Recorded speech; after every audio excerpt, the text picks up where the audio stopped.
A struggling mum got 5 years for $8,000. A millionaire tax cheat walked free.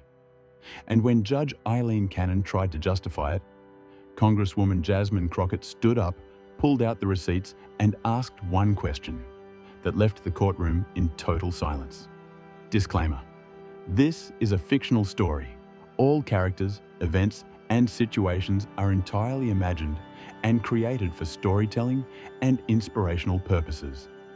Any resemblance to real individuals or incidents is purely coincidental.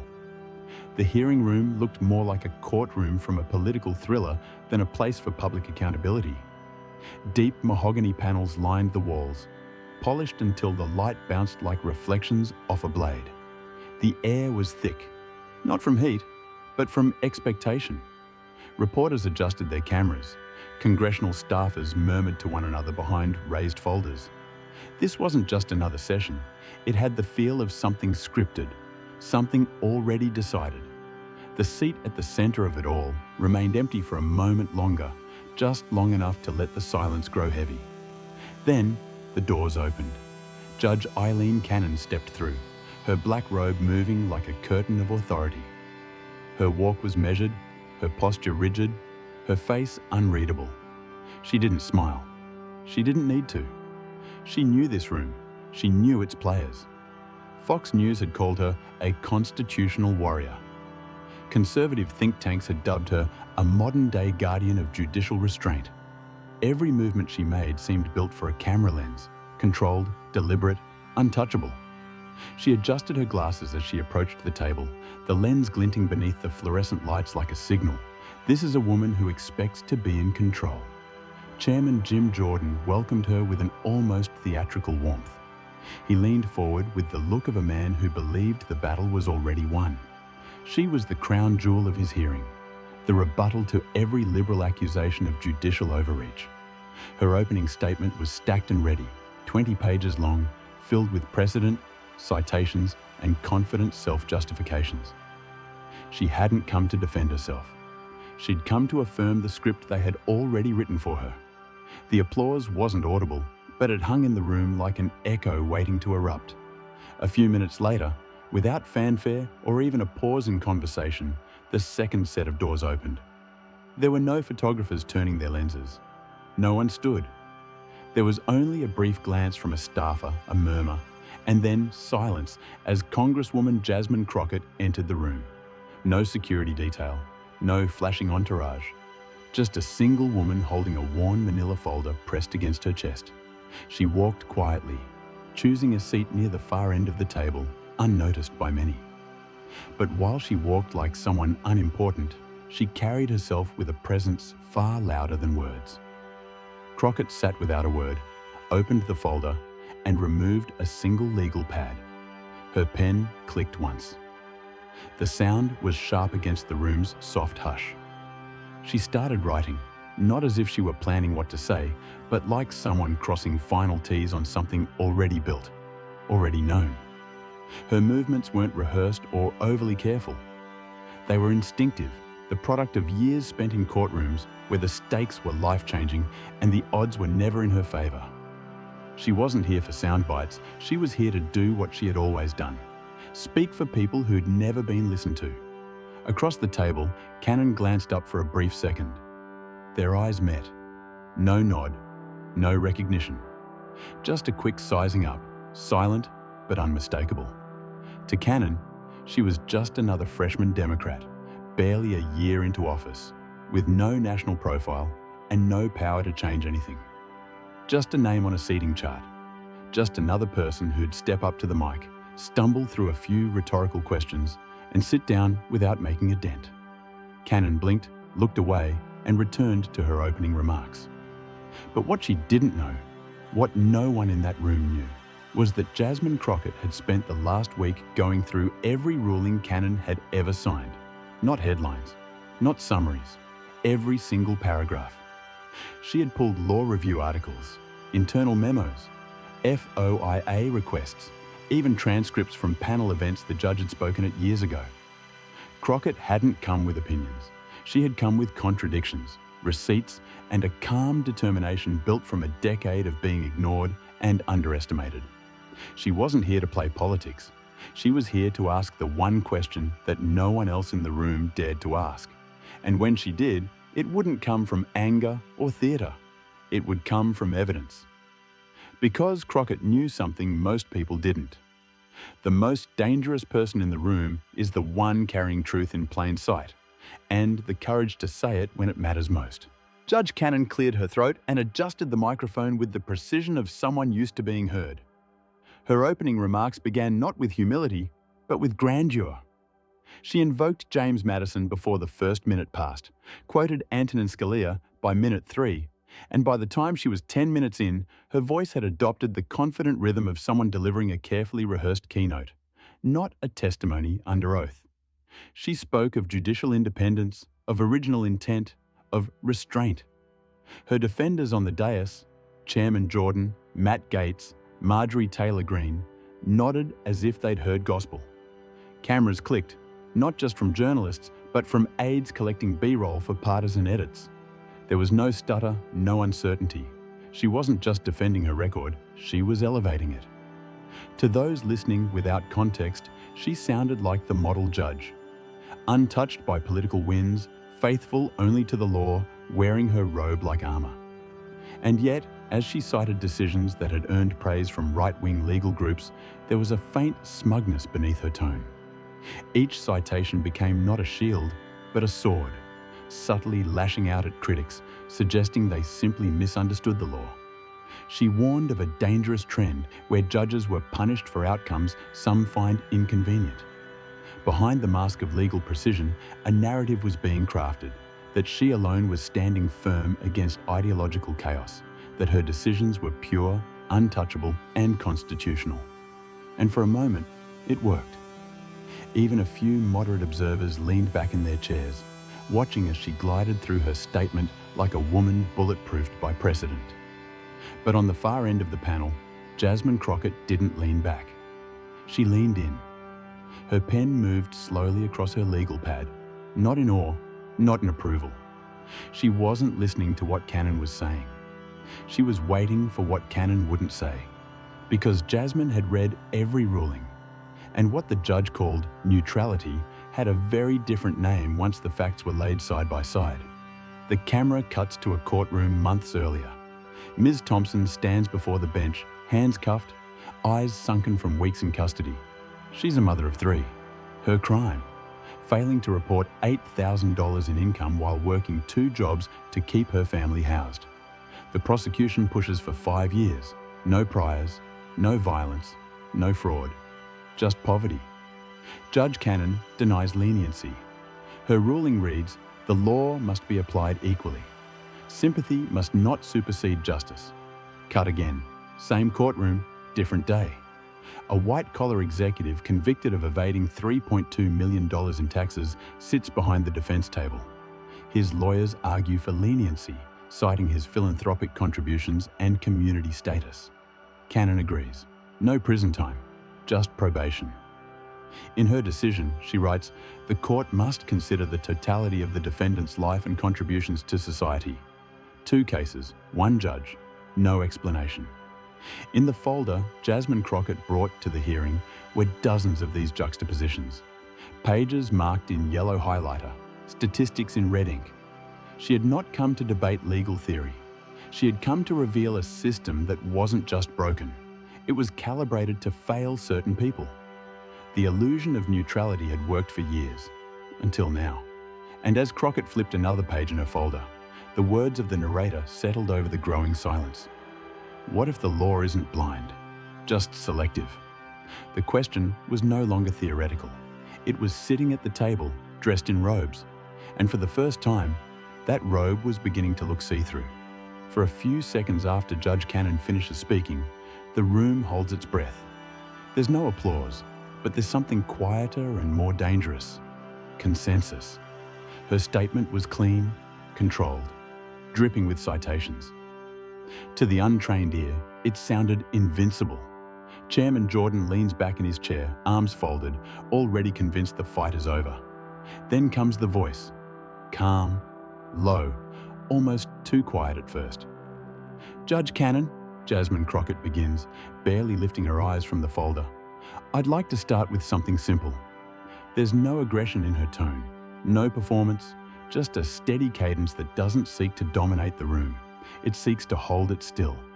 She reaches into her folder and pulls out a single page. "In your 2019 opinion in State of Florida v. Jackson, you wrote at length about stare decisis, the principle that courts should follow precedent. You called it, and I quote, the bedrock upon which legal consistency and public trust in the judiciary rests." Page 47. Judge Cannon straightens slightly. "Of course," she says. "I stand by every word." Crockett nods slowly. "I'm glad to hear that," she replies, turning the page, "because what follows may be difficult to reconcile with that principle." The room doesn't move. The gavel is quiet. Every pen stops scribbling. Everyone begins to realize Jasmine Crockett didn't come to argue. She came to dissect. Crockett lifts a second sheet from her folder, holds it lightly between two fingers. "In United States v. G. Chen, decided March 2022, she says, you wrote that prosecutorial discretion is, quote, nearly absolute, and that courts, quote, should not interfere in the executive branch's charging decisions." She pauses, lets the quote land, then flips to the next page. "But just 4 months later, in United States v. Williams, you ruled that prosecutorial discretion is subject to robust judicial review, under nearly identical facts." She lets that hang for a moment. Judge Cannon shifts in her seat. "Those were different." "I'm not finished," Crockett interrupts, voice still even. She turns another page. "In Americans for Prosperity v. U.S. Department of Environmental Defense, you ruled that a conservative nonprofit had legal standing to challenge regulatory oversight, citing a broad interpretation of injury flip. But in Environmental Defense Fund versus U.S. Treasury, 2 months later, you dismissed a liberal group's challenge under the exact same statute, citing a strict and narrow view of standing. There are no legal hypotheticals here, no grey areas, just side-by-side contradictions, no new laws, no new facts, just new defendants." Crockett closes the folder momentarily and folds her hands together. "Judge Cannon," she says, looking directly at her, "same facts, same law, different outcomes." Her voice is quiet, but sharp enough to cut glass. "So, I have to ask, what changed, Your Honor? The Constitution or the politics?" The question isn't loud. It doesn't need to be. It echoes anyway. And for the first time, the silence in the room doesn't belong to respect. It belongs to disbelief. Because the robe at the table isn't defending a philosophy anymore. It's defending a pattern. Crockett doesn't rush. She lets the silence from her last question settle like smoke in the hearing room. Some committee members glance at one another, unsure if they should speak or wait. Judge Cannon, composed just moments ago, now grips the arm of her chair a little tighter. She looks prepared to respond until Crockett opens the manila folder again and pulls out a new document. "This," Crockett says, her voice firmer now, "is the sentencing memorandum for United States versus Thompson." There's a flicker of recognition in Cannon's eyes. She knows the case. Ms. Lorraine Thompson, single mother, worked 2 jobs, fell behind on reporting supplemental income, $8,000. No priors. 3 children under the age of 15. Crockett pauses, scanning the room. "You sentenced her to 5 years in federal prison. Denied every motion for leniency. Your words, the law must be applied equally without regard to personal circumstances." She slides the document across the table toward the chairman's aide. And yet, just 3 days later, in United States v. Hartley, a white-collar executive convicted of evading over $3 million in taxes was granted probation. Your justification? The court must consider the full context of the defendant's life and contributions. Somewhere behind the cameras, someone exhales sharply. The contrast isn't just glaring, it's radioactive. Crockett reaches under the table and presses play on a tablet connected to the hearing room monitor. The feed cuts to a dimly lit video. A girl, maybe 14, sits in a kitchen with peeling paint in the background. Her voice is quiet but steady. Judge Cannon, you sent my mom to prison. She made a mistake. She tried to feed us. We lost everything. Our home, our school. My little brother cries for her every night. The girl takes a breath. Her hands are trembling. You said her circumstances didn't matter. But that rich man, the one who stole millions, he didn't lose anything. Back in the hearing room, no one moves, not even the reporters. No keyboards click, no pages turn. All attention is frozen on the girl's face. Cannon's gaze, once stone, now flickers toward the screen and then down to the table. The girl finishes with a whisper. How is that justice? Crockett doesn't speak for a full 5 seconds. She lets the question echo. Then she leans forward. This young woman wanted to be here today, she says softly, but she couldn't miss her shift. She's working to support her brothers while their mother serves a 5-year sentence for an $8,000 mistake. Then Crockett stands. Crockett doesn't raise her voice. She doesn't have to. The power of what's coming is already charging the air like a coming storm. She places both hands on the desk and locks eyes with Judge Cannon. Can you look at that young woman's face, she asks slowly, and honestly say you applied the law equally to everyone who came before you? Cannon opens her mouth. Nothing comes out. Not a defense, not an explanation, not even a breath. 1 second, 2, 5, 10 seconds pass. 10 full seconds of televised silence. Cameras zoom in, capturing every inch of her face as it tightens, lips pressed, eyes locked, frozen not in authority, but in exposure. Across the room, the political theatre evaporates. The hearing is no longer partisan. It's human. Even those who came to defend Cannon feel the shift. Some lower their eyes. Others shift in their chairs. The moment has left the boundaries of ideology. What remains is the unbearable clarity of injustice made visible. The silence isn't empty. It is crushing. It is deafening. And it is final. Crockett doesn't gloat. She doesn't even blink. She quietly returns to her seat, leaving her final question hanging in the air like a guillotine suspended by a thread. No one dares to cut it loose. Not yet. The silence still hangs in the air when Judge Cannon finally moves. She adjusts her posture, tries to reclaim the calm she wore like armor earlier. But something is off. Her hand trembles slightly as she reaches for her water. She sets it back down untouched. Her voice, once smooth and practiced, now emerges brittle. You're taking these cases out of context, she says, the words breaking midway through. She doesn't look at Crockett. She doesn't look at the screen, still paused on the teenager's tear-streaked face. Instead, she scans the dais, as if searching for someone to rescue her. But Crockett doesn't give her time to find a lifeline. Context, she says, standing again, not with fury, but with the quiet gravity of someone carrying the weight of too many forgotten stories. She lifts a thick binder from her folder and lets it land on the desk with a soft but unmistakable thud. I've brought you context. She flips the binder open. Every page is a case.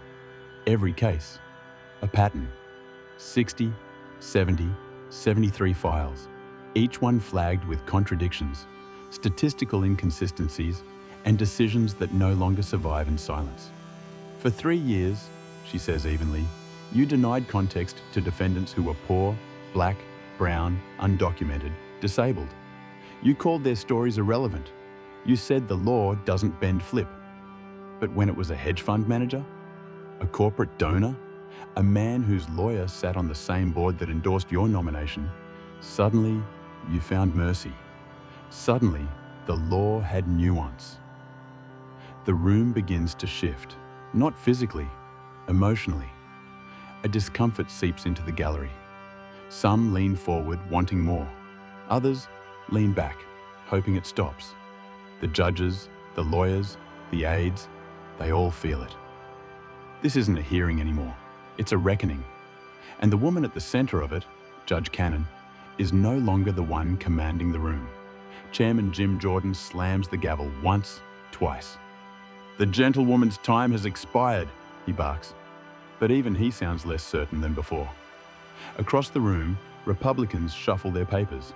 Marjorie Taylor Greene stops tweeting. Matt Gaetz lowers his chin into his palm, eyes unfocused. The usual snide grins are gone. Even those who came to cheer now sit in a silence, not of strategy, but of embarrassment. The cameras don't miss it. C-SPAN zooms in on Cannon's face. Her jaw locked, her fingers tense, her eyes blinking faster than before. She's no longer answering questions. She's enduring exposure. Crockett doesn't shout. She doesn't pound the table. She simply turns the next page. "Your Honor," she says, "I have analysis from 3 independent law schools. Over 500 rulings. The conclusion is the same. When the political stakes rise, your judicial philosophy bends, and it bends in one direction."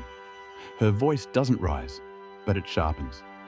Textualist here, activist there.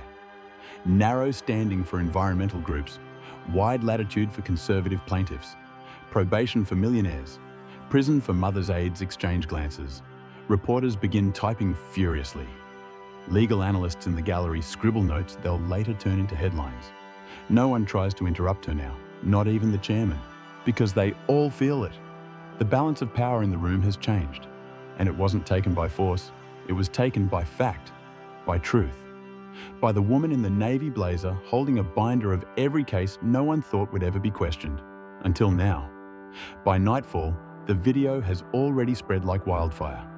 The clip of Jasmine Crockett's calm, surgical takedown, ending with a 14-year-old girl's face trembling on the screen and a judge left speechless, is clipped, reposted, captioned in every language. On Twitter, the hashtag #, the question, rockets to #1 worldwide. Can you honestly say you've applied the law equally? It isn't just a courtroom challenge anymore. It's a cultural reckoning. Legal scholars across the political spectrum weigh in. Conservative law professors hesitate to defend Cannon. Liberal analysts say the hearing is the most thorough exposure of judicial bias they've ever seen. Fact-checkers tear through Crockett's binder, comparing the rulings page by page, and every page checks out. The verdict from the public is faster than anything from a courtroom. Crockett came with facts. Cannon came with assumptions. And now, the robe no longer protects her. By the end of the week, Judge Aileen Cannon is quietly reassigned. No more high-profile criminal cases. No more political rulings. Her docket reduced to low-risk civil motions. The Judicial Conference issues a statement about reviewing patterns of inconsistent application. Cannon's defenders call it political. Her critics call it overdue. And Crockett? She doesn't hold a press conference. She doesn't spike the football. She simply walks out of the hearing room, binder in hand, and lets the record speak. Because the truth doesn't need amplification, just daylight. At Harvard, a professor cancels lecture to stream the hearing in full. At Yale, a criminal law class breaks into applause. At Howard, students cry. Soon, law schools across the country start teaching it. The Crockett method. Build a record. Know their rulings better than they do. Let the evidence carry the weight. In every lecture, professors pause at the same moment. That 10-second silence when the judge, stripped of her robe's insulation, couldn't answer a teenager's question. Soon the phrase enters legal culture like a doctrine. Build a record so strong, the truth can't be denied. Congress responds. In a rare bipartisan vote, it passes the Equal Justice Act, requiring federal judges to publicly disclose sentencing data, including patterns based on race, income, and legal representation. Audits are introduced. Bias, once invisible in single decisions, must now be tracked across an entire docket. The judiciary doesn't collapse. It evolves because the system didn't fall from one woman's failure. It was reformed by one woman's preparation, and a question that shook it to its core.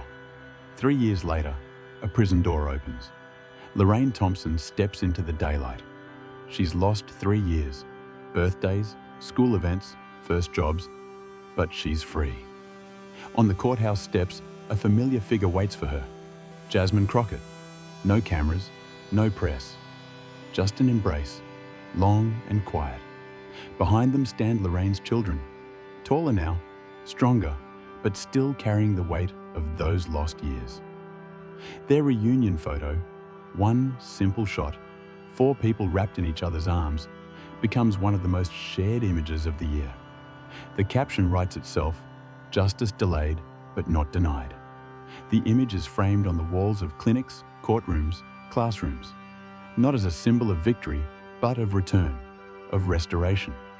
And in the same room where Crockett once asked the unanswerable question, a new plaque now hangs. The teenager from the video?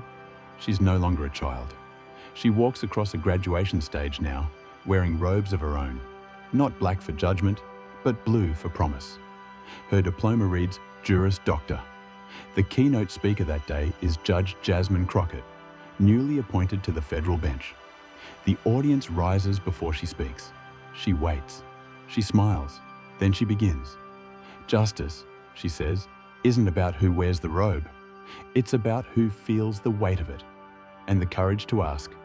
The question. The courtroom where it all happened is now known by a new name, the Crockett Chamber. Future hearings begin with her words engraved near the entrance. Authority is temporary. Accountability endures. In every law school in America, first-year students are now required to watch those 7 minutes of history, not for drama, not for debate. But because in a system built on precedent, it became the new precedent. And somewhere across the country, a new generation studies not just how to practice law, but how to uphold justice